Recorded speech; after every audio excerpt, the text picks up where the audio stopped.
Hello traders.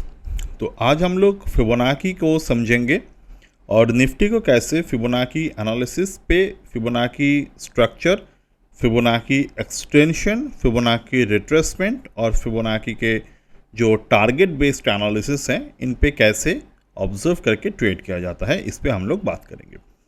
तो आज है 24 तारीख 24 जून। तो मार्केट ओपन होते हैं एट हियर।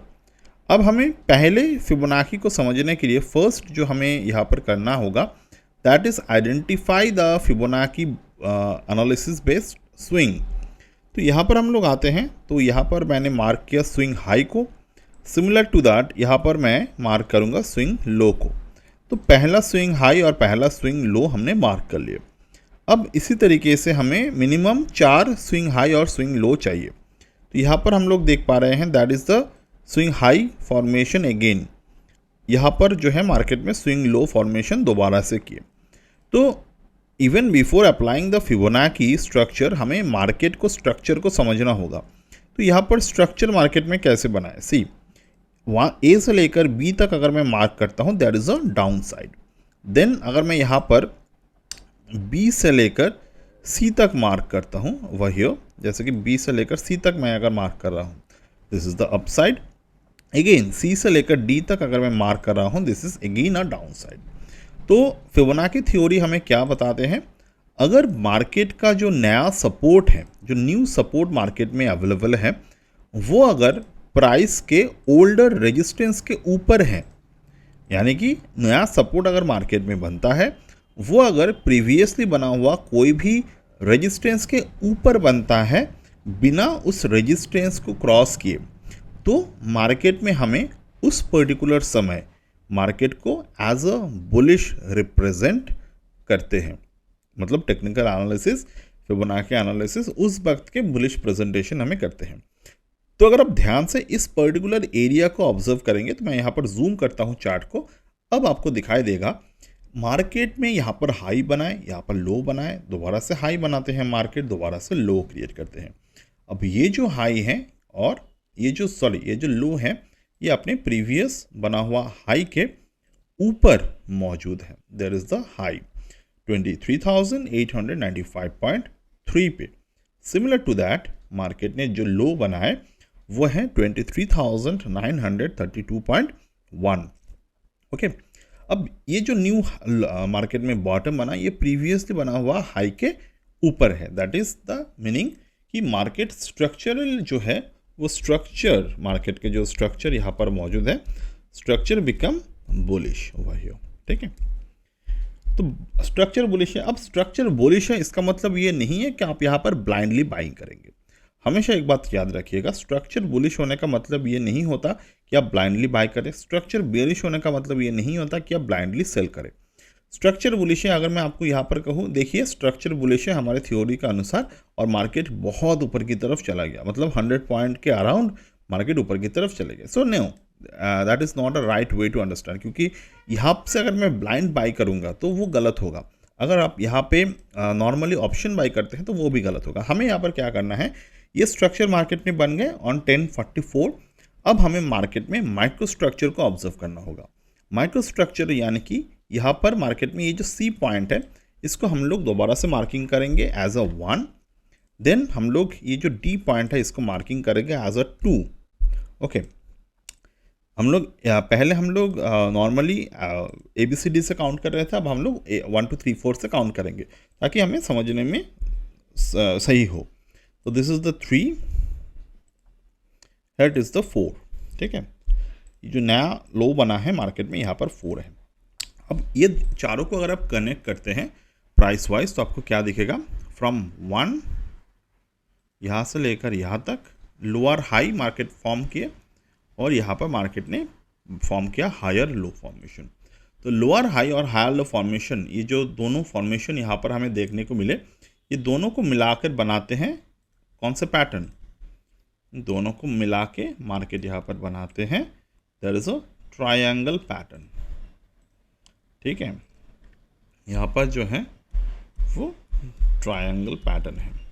अब मार्केट में हमारे पास कितने कितने स्ट्रैटेजी मौजूद है, तो मौजूद जो स्ट्रैटेजी है वो है नया सपोर्ट बना है प्रीवियस रेजिस्टेंस के ऊपर, मार्केट में एक बुल रन दिया था ऊपर की तरफ, उसके बाद अभी मार्केट में ट्रायंगल बनाए हैं। अब ये जो ट्रायंगल है ये बाकी के ट्रायंगल से ज़्यादा स्ट्रेंथ देता है, यानी कि ज़्यादा यहाँ पर स्ट्रेंथ यहाँ पर मौजूद है।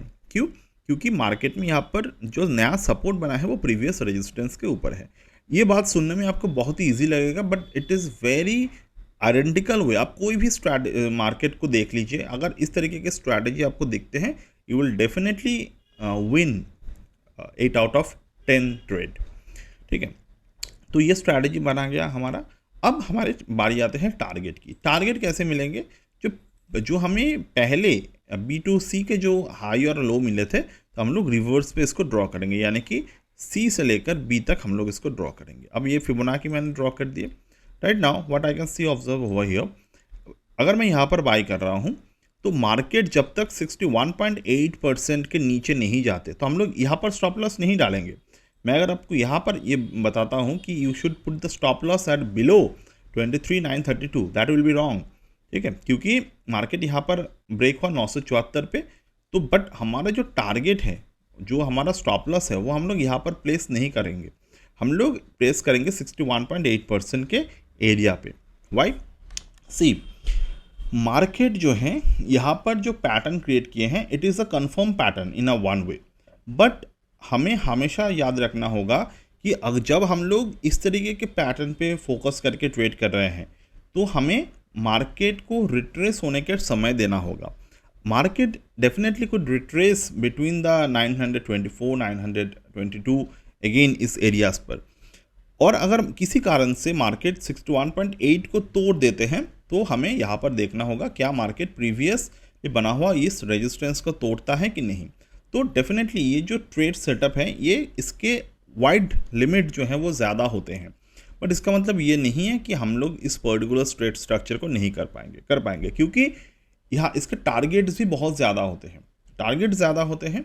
इसीलिए हम लोग अगर चाहें तो हमारे जो हेज बेस्ड ट्रेड होते हैं, मान लीजिए आपने एक फ्यूचर बाई किया निफ्टी के, सेम टाइम पे आपने उसी जिस प्राइस पे बाई किए हैं, इस केस पे हम लोगों ने जो हमारा जो बाइंग है वो ऑलमोस्ट 23,950 के एरिया पे है, तो 23,900 के जो पुट हैं वो आपने खरीद लिए, 23,900 यहाँ पर जो फ्यूचर अपने लॉन्ग किए और पुट अपने लॉन्ग किए, तो क्या होगा, आपके यहाँ पर आपके जो मार्जिन रिक्वायरमेंट है वो भी घट जाएगा, आपके जो रिस्क कैपिटाइट है वो भी बढ़ जाएगा। तीसरा जो सबसे महत्वपूर्ण पॉइंट है, अगर मार्केट किसी कारण से वजह से मार्केट 900 के लेवल पे आने के बाद रिवर्स करते हैं तो आपके स्टॉप लॉस भी हिट नहीं होगा वहाँ पे। ठीक है, तो सारे के सारे डायरेक्शंस आपके यहाँ पर सही होने चाहिए। और ये जो हमने ड्रॉ किया ये काम कर रहा है, ये प्रॉपर तरीके से हमने ड्रॉ किए, ये कैसे पता चलेगा? अब देखिए 1.272% के जो एक्सटेंशन है, मार्केट एग्जैक्टली उसी एरिया पे जाकर यहाँ पर रेजिस्टेंस दिए, और जब नीचे की तरफ आए मार्केट इसी पर्टिकुलर एरिया यानी कि प्रीवियसली बना हुआ रेजिस्टेंस पे मार्केट यहाँ पर सपोर्ट लिए, तो ये हमारे लिए कंफर्म बन जाते हैं कि मार्केट हमारे रूल को फॉलो कर रहा है। और जब मोमेंट मार्केट 24,068 को क्रॉस कर रहा है, आपको प्रॉफिट यहाँ पर बुक कर लेना ज़रूरी है, क्योंकि 1.618% की जो रेंज यहाँ पर है मार्केट में, it is a vital range. आप यहाँ पर, मैं आपको ये नहीं कहूँगा आप 24,088 तक मार्केट को होल्ड कर पाएंगे, आप नहीं कर पाएंगे ज़्यादातर, क्योंकि जब मार्केट 161.8% के एरिया को कवर किए तो इसी एरिया को मार्केट जो है वो रिवर्सल रेंज पे कन्वर्ट कर दिया लोअर हाई बना के। ठीक है, तो रिवर्सल रेंज यहाँ पर बन गया, तो यहाँ पर आप चाहते तो शॉर्ट कर सकते थे 2 बजे के आसपास, बट इस पर्टिकुलर एरिया को यहाँ पर भी मार्केट ने रिवर्सल एरिया मतलब 1.618 पे दोबारा से रेजिस्टेंस लिया, तो ये भी हमें दिखाते हैं एक पर्टिकुलर पैटर्न कि हमारे जो सेटअप है वो काफ़ी एक्यूरेट सेटअप यहाँ पर हम लोग देख पा रहे हैं। ठीक है, तो any day if you willing to join all of this thing in detail, you can definitely join our program of Advanced Master Geometry Masterclass. ठीक है, so that's it for today as of now from my end, and we'll get back in the next one.